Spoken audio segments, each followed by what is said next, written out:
Olá pessoal, tudo bem com vocês? Gente, hoje nós vamos iniciar o nosso conteúdo do capítulo 8 sobre a Era Napoleônica, ok? Vamos lá? Ó,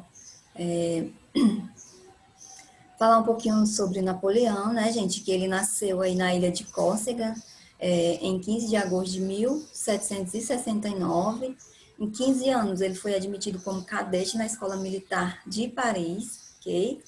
16 anos foi aí tenente do exército francês. Gente, Napoleão Bonaparte foi aí um brilhante comandante do exército. Por isso, né, que ele consegue aí chegar no poder, né, com a sua eficiência, ok, pessoal? Vamos lá. Como é que ele chega ao poder? Lembram da última aula que nós tivemos sobre a Revolução Francesa, que havia ali uma divergência, os partidos, primeiro os jacobinos, depois os girondinos tomam novamente o poder. Os girondinos quem eram, né? Os girondinos eram, né, a alta burguesia. E o que é que a alta burguesia faz? A alta burguesia, eles capacitam aí o exército, né?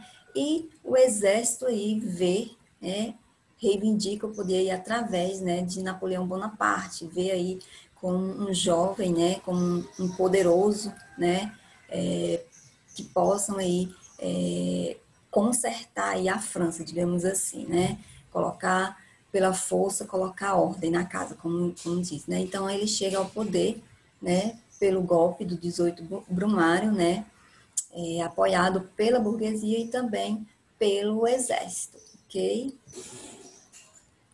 Vamos lá. E aí, gente, o governo de Napoleão Bonaparte é dividido em dois períodos, tá bom? Do consulado e do império, ok? Então, a gente vai conhecer agora algumas características do consulado, ok? Vamos aí fazer uma referência, ok? Que quando um governante ele quer assumir, ele quer ser reeleito, o que, que ele faz? Ele faz muitas melhorias no primeiro mandato para que ele possa ser reeleito. E assim, Napoleão Bonaparte, ele fez isso, gente. No período que ele foi cônsul, né, ele fez bastante melhorias, ok? Vamos lá conhecer os aspectos políticos que ele fez. Por exemplo,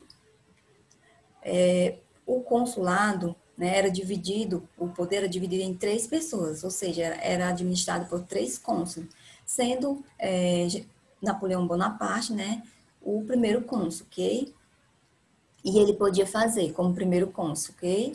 Propor leis, declarar guerra, firmar acordos de paz, nomear funcionário para os departamentos administrativos, ou seja, ele tinha todo o poder, ok, gente? Aí já se desenhava, né, a trajetória de Napoleão Bonaparte, ok?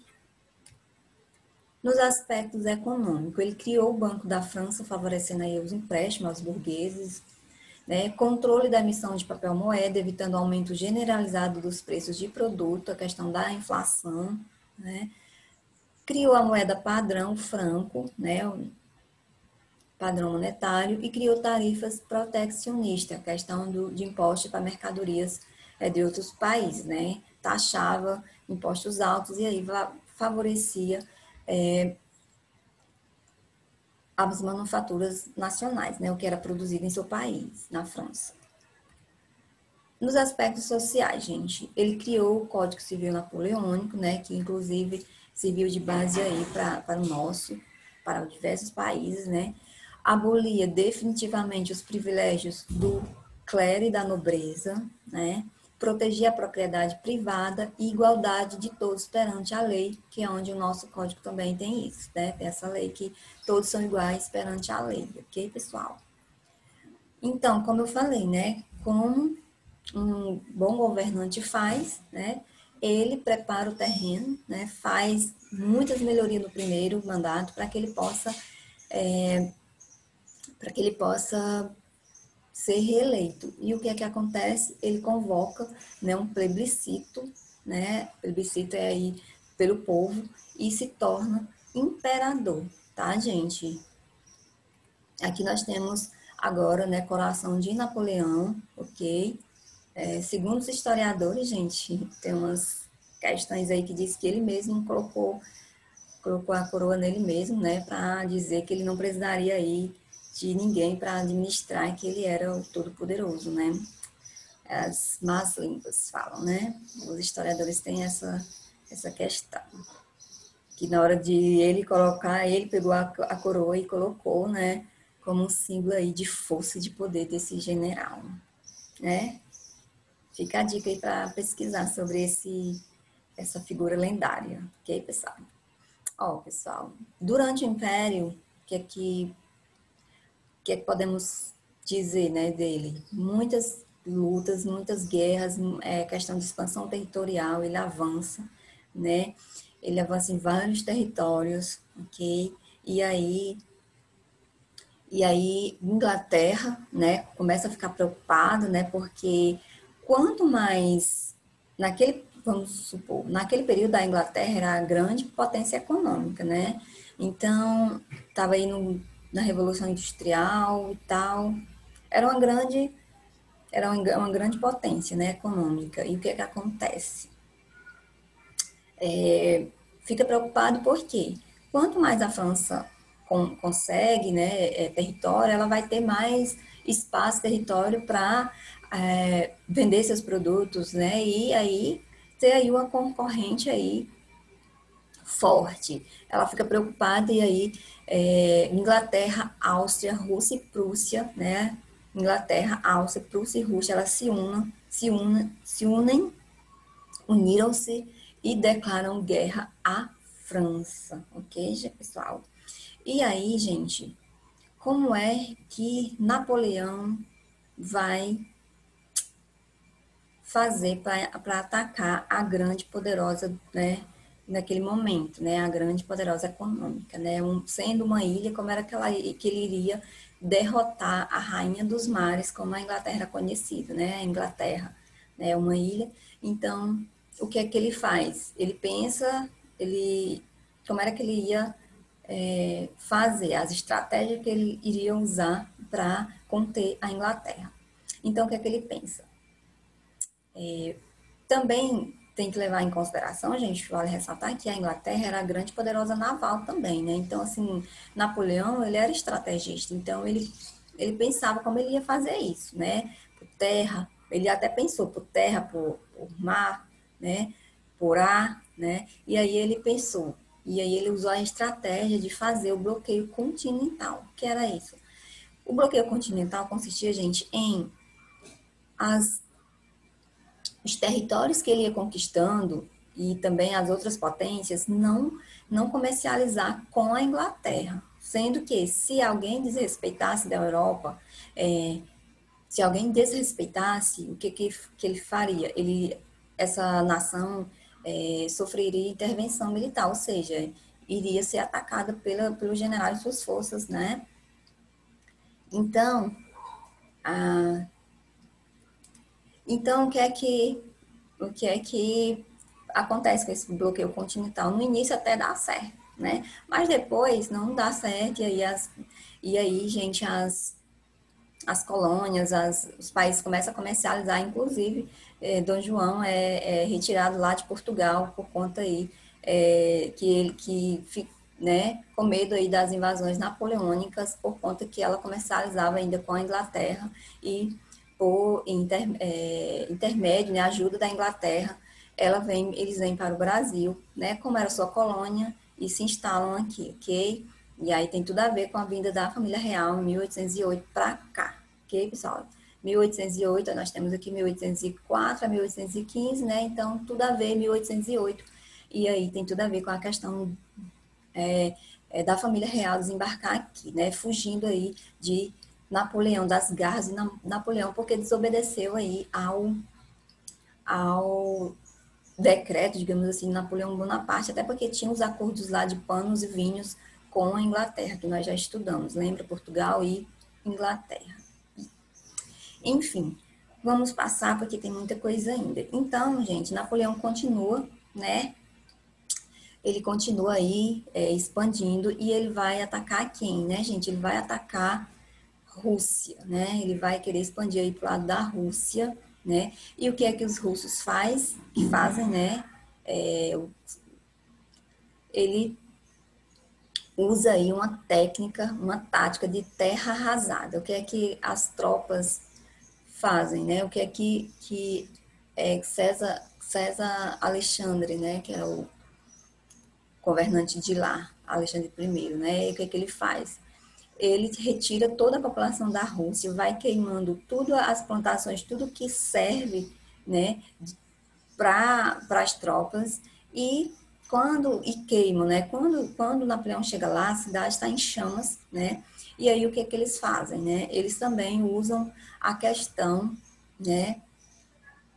A questão do inverno, né? Eles sabem que o inverno da Rússia é muito rigoroso e que os franceses não estariam acostumados. Então, com certeza eles não suportariam, né? Haja visto que haviam queimado plantações, tudo aquilo que serviria de alimento né, para eles, né? Então, quando as tropas chegam lá, né, o que é que acontece? Né, que vê a terra arrasada, né, eles passam um tempo, mas depois retornam. Eles retornam justamente nesse período aí do frio rigoroso, e aí muitos morrem de fome, cavalos morrem resfriados, né? Questão de alimentação. Então, é uma grande derrota para Napoleão Bonaparte, ok, gente? Aí começa a queda brusca de Napoleão Bonaparte, ok, gente? Ó, lembra quando eu estava falando do bloqueio continental? Aqui, gente, ó, né? Aqui, como se aqui é a ilha, né? A Grã-Bretanha, Irlanda, Reino Unido, né? Inglaterra. E aí nós temos aqui o bloqueio continental, essa linha que não era para não comercializar aí com a Inglaterra, né? Digamos assim. Havia como fosse uma linha aqui, ó. Essas nações não eram para comercializar com a Inglaterra. Essa foi a tática dele, como disse que deu certo de início, mas depois não deu certo, ok? Ó, gente, aqui nós temos, pessoal, bom, deixa eu ver aqui, só confirmar que é isso mesmo, que não coloquei o nome, é o Tratado de Viena, tá? Sabendo aí, pessoal, que o que é que acontece? Que Napoleão havia perdido, então havia perdido aí uma batalha muito importante, a Batalha da Rússia. O que é que eles fazem, né? Na Itália também, o que é que eles fazem? Eles se reúnem, Inglaterra, Rússia, Áustria e Prússia, né? E decidem aí, nesse congresso que acontece, né, em Viena, eles decidem aí algumas coisas importantes, alguns fatos importantes. Eles invadem a França, né? Tomam a cidade de Paris, tá? Aqui, gente, esse mapa é só. Deixa eu ver, já volto para ele, tá bom, gente? Ok. É só. Volto já, tá? Vamos lá. Eles decidem, né, invadir, né, Paris, né? Eles deportam Napoleão Bonaparte para a ilha de eles para a ilha de Elba, né? E aí eles decidem ver como vai ficar os territórios após, né, essa tomada de poder. Inclusive esse mapa tá destacando isso, né? O Império Russo aqui, ó, território, né, que o Napoleão havia tomado, Império Austríaco e aí vai, ok? Reino da Prússia, Reino da Dinamarca e Reino da Sardenha. Então eles reorganizam a Europa e depois, né, da retirada de Napoleão Bonaparte, ok? Aqui, pessoal, é o governo dos 100 dias, né, de Napoleão Bonaparte, porque ele vai para essa ilha, né, ele é tido como um herói, né, de fato, ele fica recebendo uma quantia muito boa em dinheiro para se manter lá, mas como ele é fascinado pelo poder, ele retorna, né? Ele retorna à França, né? E aí, gente, quem estava comandando lá era o rei Luís, né? Irmão de Luís XVI, né? Que tinha, ele é entronado lá, né? Só que aí ele manda, né? ele manda os soldados prender Napoleão Bonaparte. Só que, como ele é impopular, o que é que acontece? Essas tropas, elas se aliam a Napoleão Bonaparte, tá? Ok? Vamos só ler aqui, ó. Luís XVIII, né, irmão de Luís XVI, é entronado. Como disse, né, insatisfação popular, né? Napoleão fugiu do exílio e dirigiu-se para Paris. Em 1815, Rússia, Áustria, Prússia e Inglaterra, Batalha de Waterloo, perdão, na Bélgica. E aí, por fim, termina aí esse governo de 100 dias, né? Essas nações vencem, né?